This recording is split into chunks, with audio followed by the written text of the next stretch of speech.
The President.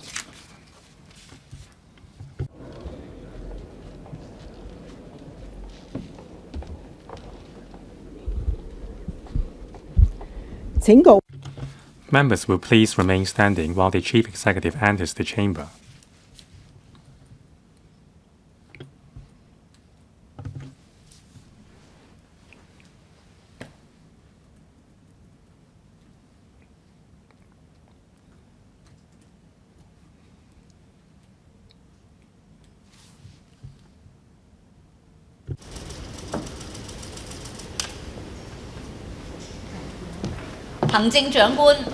The Chief Executive.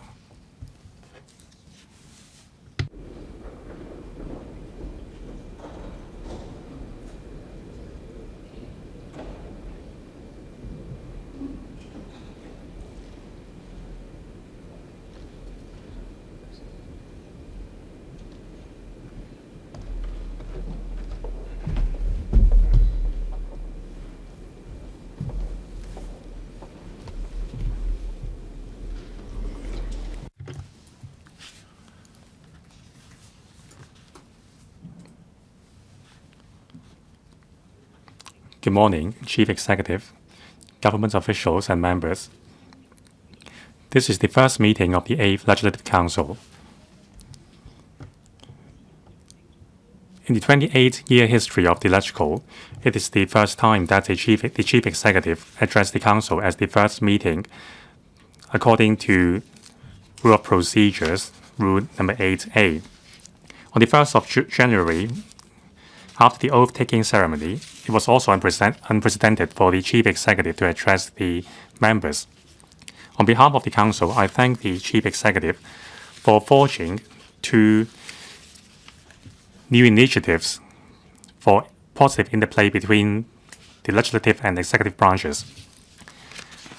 I'm sure that all Council members will embrace the spirit of patriots administering Hong Kong and be committed to working for the benefits of the society of Hong Kong and cooperate with the executive branch. Let us welcome the Chief Executive, and I will now call upon the Chief Executive to address the Council. President, members, first of all, I thank the President for accepting my proposal to address the Council at its first meeting. I highly value each and every Council member.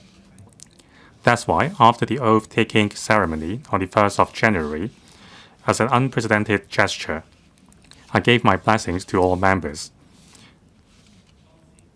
During my speech, I mentioned my 3 expectations for members, and also the 2 main areas of cooperation between the executive and legislative branches of the government. The 3 expectations are, first, implementing the executive-led governance and administration by patriots principle, adhering to and improving this principle and ensure positive interplay between executive and legislature, which is one of check and balance as well as cooperation. Second, for members to adhere to and comply with the Code of Members of the Legislative Council and act from the fundamental interests and the overall interests of the public rather than pursuing political gains and personal glory. 3, for members to take a micro-perspective view on individual needs as well as the macroscopic needs of the society, and also to take a good grasp of the 5 pairs of relations when analyzing issues, that is, the whole and the parts, the future and the present, macroscopic and microscopic, principal conflicts and secondary conflicts, and also extraordinary and ordinary. I also mentioned the 2 major areas of cooperation between the government and the Council. First, proactively integrating and serving the nation's development blueprints, including actively dovetailing the 15th Five-Year Plan, better organizing development and safety, speeding up the development of the Northern Metropolis, consolidating and enhancing our international competitiveness, and second, jointly taking forward the support and relief work in the aftermath of the fire in Wang Fuk Court. We need to take forward systemic reform and take down barriers or vested interests to prevent tragedies from happening again. The burden on the shoulders of the 8th term of LegCo is heavy. There are much work to do. The pressing tasks are to support the relief work. At the same time, we need to boost the economy and develop the economy. That includes developing the Northern Metropolis, building the university town, and building an international higher education hub, as well as a hub of international talents.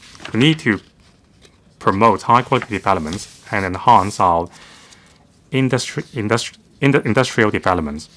We need to improve livelihoods, including creating more land, housing, improving our transport, medical care, and so on. During my speech on the 1st of January, I said the principle of patriots administering Hong Kong is not a slogan, but rather a principle to be implemented.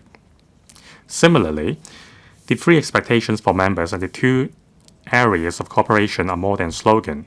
We need to embrace these principles. In discharging your duties, I hope members will be committed to your cause. In reflecting public opinions, rather than following the trend, you should lead the public and provide them with correct information and facts and see through misinformation and give play to your influence. I will be pleased to listen to your views, whether you agree with the government or not. When you disagree with government's policies, please point out the issues and raise recommendations and suggestions. We will consider your suggestions seriously. When we are doing right, please be fair with us. The pressing concerns are the post-disaster relief work. That is why the government is moving the motion during the first meeting to discuss with members in depth on the support and relief measures after the fire, as well as considering the long-term accommodation plan for residents.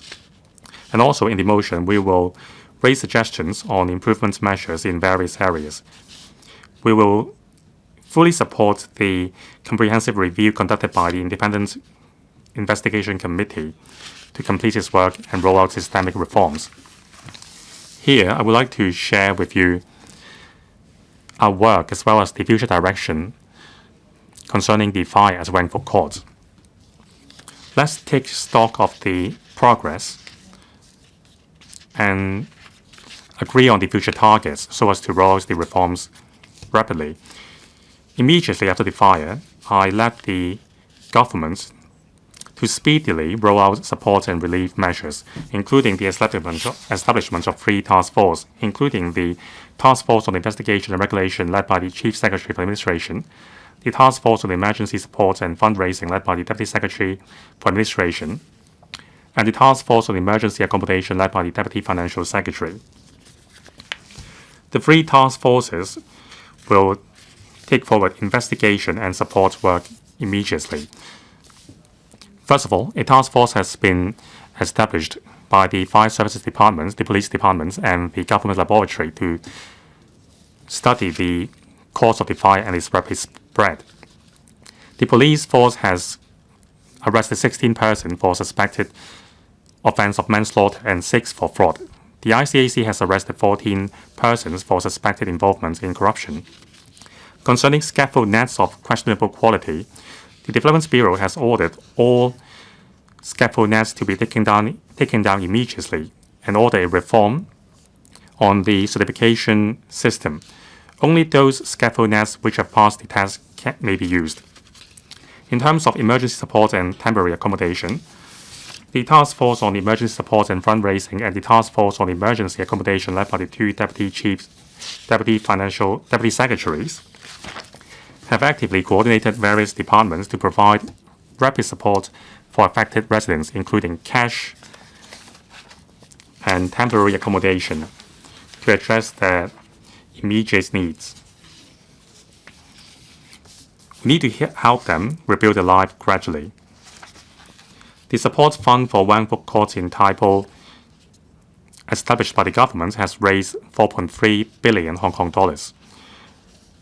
Various financial supports have been given to affected residents, including token of solidarity, funeral grant, living allowance, emergency cash subsidy, injury grant, student grant, subsidy for workers, subsidy for foreign domestic helpers, and also grants for moving. There are also a number of waivers, including tax waivers and government rent rates, relaxing the repayment period of mortgage repayments and also the repayment amount, and also medical fee waiver at public hospitals. Through the arrangement of one social worker per household support service, social workers under the Social Welfare Department and also with the support of civil servants, one-stop services have been provided to affected residents, including emotional support, assistance to apply for financial subsidies, and also short to interim term accommodation arrangements. To investigate the cause of the incident, hold those accountable to liability, and also reform the system, I have tasked Justice David Locke to establish an independent committee to get to the bottom of the matter, and also to make recommendations so as to prevent similar incidents from happening again. We will give importance to the recommendations made by the Independent Committee and roll out systemic reform. The Independent Committee has held the first meeting on the 19th of December last year and will complete its work within 9 months. We will fully support and cooperate with the Independent Committee. We have organized all relevant departments to, besides acceding to the demands of the Independent Committee, to proactively provide information to the committee and also invoke various investigative powers under various ordinances to help the committee to gather evidence and support their work. I have also given additional power to the Independent Committee to invoke its statutory power under Cap 86 Commissions of Inquiry Ordinance to obtain necessary information and facts so that the Independent Committee can analyze the facts and evidences to have a full grasp of facts. I reiterate, I will get to the bottom of this matter and hold those accountable to liability. Any person who should take up responsibility and liabilities, whether they are government civil servants or not, and no matter of their positions, will be held accountable. During the work of the Independent Committee, the government will at the same time roll out improvement measures in different areas, including 1. Establishing the Fire Safety Governance Task Force to enhance responsibility and execution of fire safety governance. We will review the statutory liabilities and relevant penalties of relevant stakeholders and study the use of technology. Second, we will enhance the Buildings Ordinance to strengthen the supervision regime of large-scale building maintenance projects and enhance the verification system of registered persons and also punishments for non-compliance. 3. We will strengthen worksite safety measures and amend the construction site safety regulation to prohibit smoking in any construction sites. We will also review the fire safety requirements for scaffolding materials. 4. We will strengthen the Buildings Management Ordinance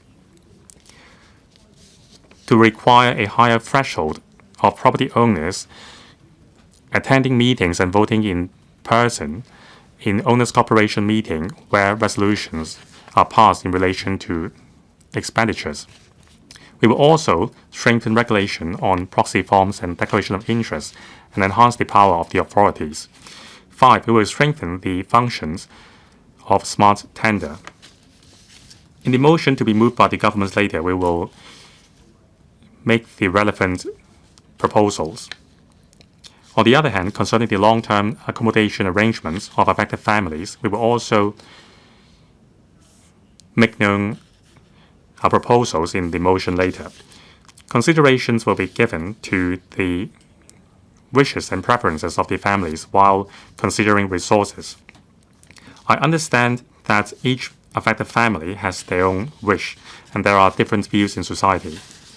Last week, through the one social worker per household service, we have contacted the affected residents and gathered their initial preference concerning long-term accommodation. The task force on emergency accommodation will analyze the survey and formulate a plan to help home the affected families as soon as possible. I emphasize 4 points here.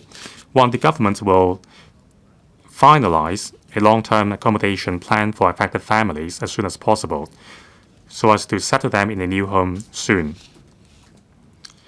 A motion to be moved later today will contain various proposals. 2, to find out the cause of the incidents.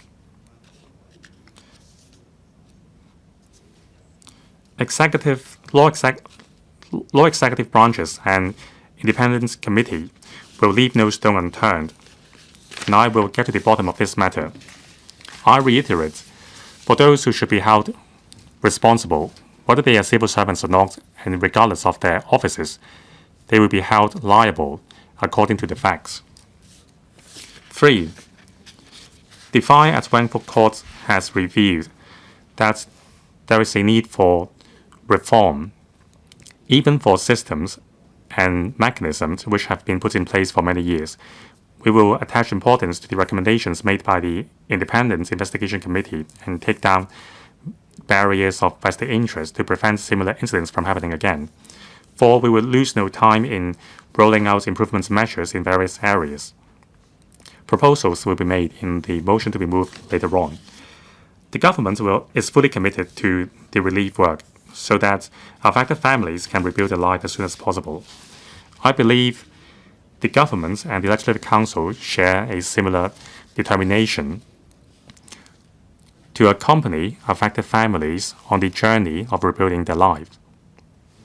I also believe that in the motion debate later on, members will offer their invaluable views and stand united with the government to roll out support and relief work after the fire, and also to roll out systemic reform and build a safer Hong Kong so that Hong Kongers can live in better security. Thank you, President.